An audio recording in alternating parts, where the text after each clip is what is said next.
Hello and welcome to this review/news video for the International Racing League. Today we'll be reviewing the F1 race around Monza and no GT Sport last weekend, so it'll just be the Formula 1 race for today. So as you can see, the race got underway in 2008 style, very wet conditions. Sebastian Gonçalves taking just his third pole position of the year from in second place Luke Smith and Lewis Marshall in third. A little mistake from Marshall going to turn one as they made contact. Gonçalves, a nice save, but it allowed Luke Smith past, a position he'd ultimately retain until the flag. So Luke Smith taking the lead there, Sebastian Gonçalves in second. There was carnage as Tyler Bickerstaff was the first to essentially retire after crashing into the back of Gabriel Ryan. I think Rene van der Stapp was also involved in the chaos at turn one, but Luke Smith led away from Sebastian Gonçalves. Lewis Marshall in fourth. At the start was Saba Sekdu. He very swiftly retired, and there was a very intriguing battle for second, which raged on in the opening stint between Lewis Marshall and Sebastian Gonçalves. Some good, clean battling,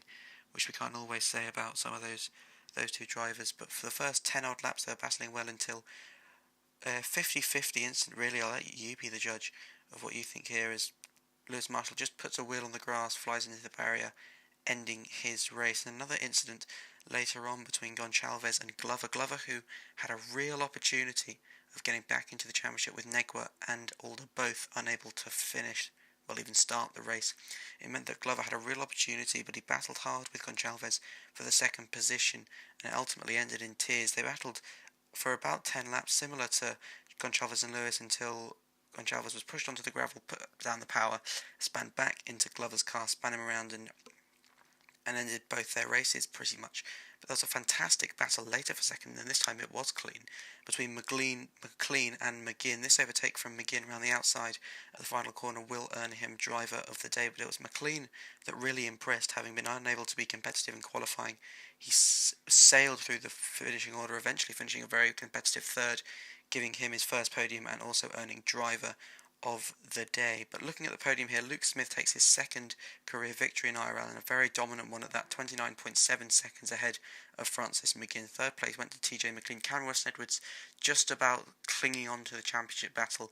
He finished in fourth ahead of a very surprised Luke Davies, who finished a mesmerising fifth, capitalising by the mistakes of others and a brilliant drive to finish in fifth. Sixth went to Brandon Glover. He'll be very disappointed.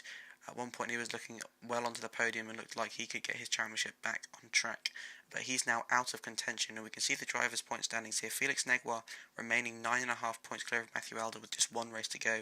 Cameron Weston-Edwards still mathematically in with a shot. Basically he's got no chance. Brandon Glover in fourth, and then a big gap to McGinn, Smith, Prodanov, Marshall, Gonçalves, Quinlan, Sorhaug, McLean up to 12th, then Carrera, Siktu, Ryan, Dangle, Bibby, Bish, Horworth, Amadoro, and then now as we'll take a look at the relegation zone. It's getting a little bit tasty down here. 18th to about 22nd is very tight. Bish and Horworth look maybe just a bit safe, but Amadoro is right on the bubble, just 2.5 points ahead of Evans and Davies, whose upturn in form has scared a few down there. And then they're in the constructors. Renault now just 14.5 points behind Sauber, so it's still all to play for in there. Mercedes still falling back. Ferrari fourth, and Haas, Red Bull, Toro Rosso, Williams, Force India and McLaren with their dismal season just about into double figures with 11 points. Just a reminder that next weekend, with the lobby opening at 5 p.m. British time, we'll be having probably the biggest race of the year at the 2.4